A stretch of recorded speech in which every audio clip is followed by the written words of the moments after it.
Hi guys! Welcome to my vlog! Ayan guys, araw ngayon ng pagluluksa dahil pangalawang araw ngayon dahil doon sa nangyari sa terrorist attack dito sa home theater dito sa Moscow. So, meron mga candle sign or mga candlelight dito sa mga screen, sa mga billboard. At syempre, meron pa rin tayong trabaho at tuloy pa rin ang trabaho natin at meron tayong part-time. Ito yung entrance. Then, ito yung CR. Then, si Madam Rita. Then, ito yung sala niya. Napaka simpleng sala niya. Maliit lang na sala.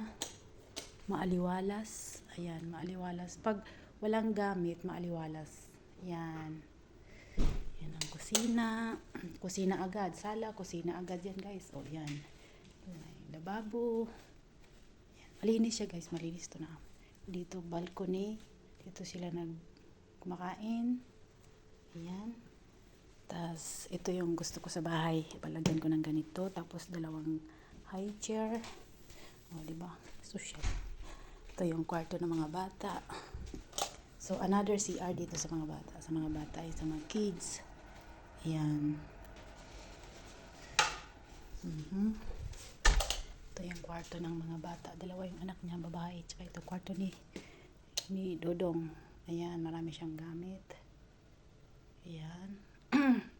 Lego. Tapos dito naman sa kabila, room ni girl. Ayan. Yan yung part-time namin. Every other day, Sunday. So, ito yung master bedroom. Huwag natin pumasok dyan kaya baka may mata. So, dito na. Yan lang. Tapos, patapos na kami, guys. Pauwi na kami. 3 hours. Guys, after namin mag part-time, dumiretso na kami doon sa birthday party kasi naimbitahan tayo sa isa nating kababayan na magpa-party dito. So, ano siya? Isa siya sa president ng organization namin dito sa mga Pilipino dito sa Moscow, Russia.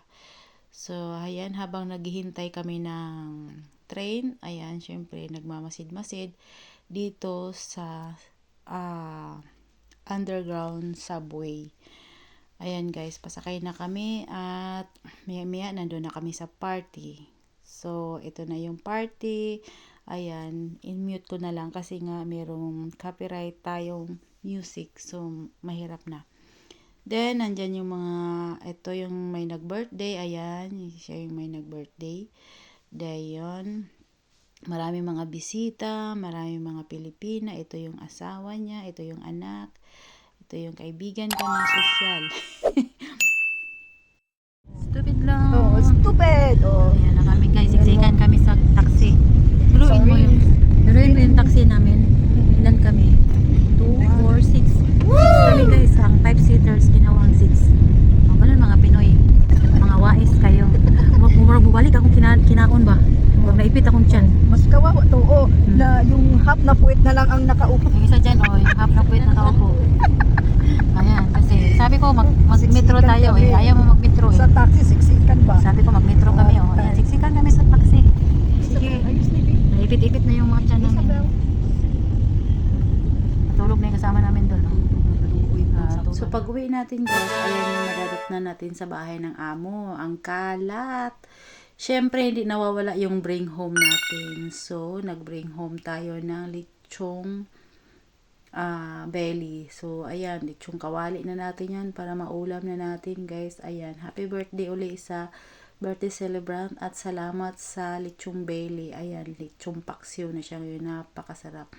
Syempre, hindi nawawala ang dinuguan. Ayan, dinuguan ang inuna nating ulamin para hindi siya masira.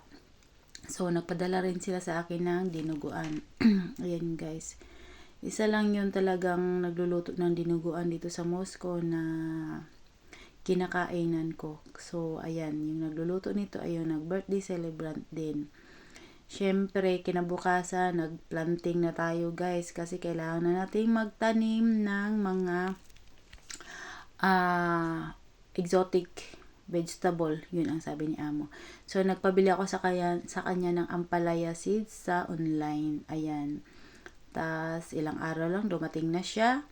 At akala mo, 4 na piraso lang yan guys. So, maniwala kayo sa hindi. Ayan, 4 na piraso lang yung seeds na yan. Ngayon, kasi malapit na ang summer. So, ngayon pa lang ay magpunla na tayo ng mga pananim. Para pag nawala na yung snow, matunaw na siya ng tuluyan, ay nagpatubo na tayo. So, itatransfer na lang natin pag lumaki na siya. So, bumili tayo ng organic soil. Ayan. Then, nagpa-order ako kay amo ng ampalaya seeds. Ayan guys, ampalaya yan. O, diba? Ayan yan, ampalaya yan. So, ang ampalaya ay 4 na piraso lang. 4 lang yung seeds. Ginoo ko, sana mabuhay to at sana dumami at makapaggulay tayo ng kahit hindi man siya mamunga kasi matagal kasi ito mamunga guys, kahit man lang makapaggulay tayo ng ano nito, dahon, kasi maganda to sa mga low blood. Ayan, tulad ko low blood. So, itanim na natin isa-isa. Ayan, sana tumubo kayo guys kasi ay nako, sabi ni amo, ano yan? Sabi ko, ay ano yan, vegetable. Sabi ko, kakain ka ba niyan? Sabi niya, hindi. Siyempre hindi. Hindi na sila kumakain ng ampalaya, guys. Hindi nila alam to. So, ayan. Hintayin natin ng after 1 year. Charot lang. Siyempre, i-update ko kayo pag namunga na yan. At pag tumubo na. So, ngayon is 27. O, ayan. Magbilang tayo ng 2 weeks. Ayan. Meron na siyang sisibol na yan, guys. So, ayan. Meron tayo na namang ipupunla. Ay, kalamansi. Yung kalamansi galing pa ng Pinas. So, yung mga buto-buto niya or seeds, inano ko, binilad ko. Dahil wala namang araw dito, dahil nag-i-snow, dry air ko na lang. So, pinatuyo ko na lang sa ibabaw ng rep. So, dito natin siya ipupunla.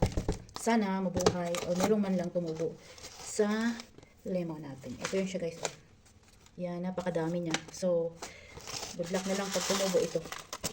Ayan. Punla natin lahat kasi kung may tumubo dyan, o di maganda, tapos ano natin, gawin natin bonsai. Siguro after 3 years, 4 years, o di may bonsai na sila amo. Mayroon silang remembrance galing sa akin. Dahil baka uwi na tayo niyan after 3 years. Ayan guys, ayan. Kung mayroong mabuhay marami, di magbibinta tayo ng online. Mahal yan dito guys. Libo-libo yan. Magbinta tayo. Ayan. So, yung lupa na binili ko, syempre, organic yan. Ayan, yung plastic. Pag tumubo yan, meron tayong organic homemade sa labas. Ayan. Kaso hindi mo pa makuha ngayon kasi nag-i-snow pa naman sa labas. Ayan, sana tumubo at dumami sila at sana, ayan, at least may tumubo na isa. Sa daming seeds na yun, sana may isa. Ayan. Ayan lang guys, update tayo ngayon sa kalamansi. Ayan. Guys, tingnan nyo yung ating basil. Ayan. Buhay na buhay siya guys, oh. Buhay na buhay. Ililipat ko na yan siya sa paso. Ayan, actually guys, meron na siyang roots. Pakita ko sa inyo. Ayan, may isang roots na siya guys, tumubo. Ayan, oh. Ayan. Tapos yung isa, ito ang dami na. Wow. Oh, diba? Ang ganda, nakakatuwa. Ayan, dami na siya guys, oh. Sarap yan guys pag nagluto kayo ng ginataang manok. Oh, ito yung isa, oh. Ayan, diba nakakatuwa guys? Tumubo na yung ano. Saya-saya. Ang bango niya guys, ang bango. Yung mahilig sa akong sa Bisaya to, sangib. Sangib. Mahilig talaga ako sa sangib noon pa man.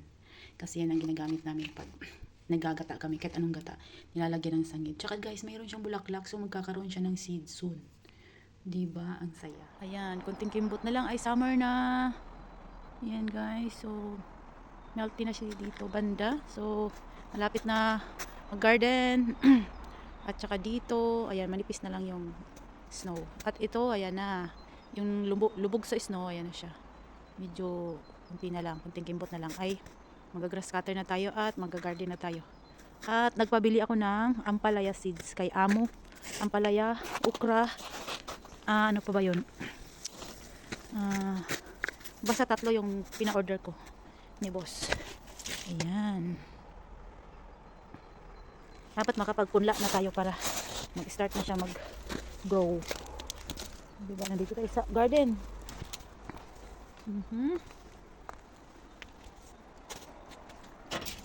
Ooh. Yung pusa gumawa dito ng daan, oh. Yan. May daan ng pusa dito, ayan, oh. Ito yung sisigaan natin pag summer. So, dito yung pusa. Gumawa siya ng daan dito. Yan. Ayun yung tae niya. Ayun yung tae niya. Yan. Aray ko. Medyo lubog pa tayo. Konti na lang. So, yan. Nasuka na ng ice yung boots ko. Dito yung pusa. Nandyan sa, lusot siya sa ilalim. Then, ayan siya. Ayan. So, malapit na tayo mag-garden dito, banda. Ito mo nag-melty na. Kunti na lang. Ay, aray. Ay. Thanks ko, Lord. Woo! Ayan, doon tayo galing. Ayan, doon tayo galing. Ito. Gamitan na naman natin ng pressure washer. Itong bricks.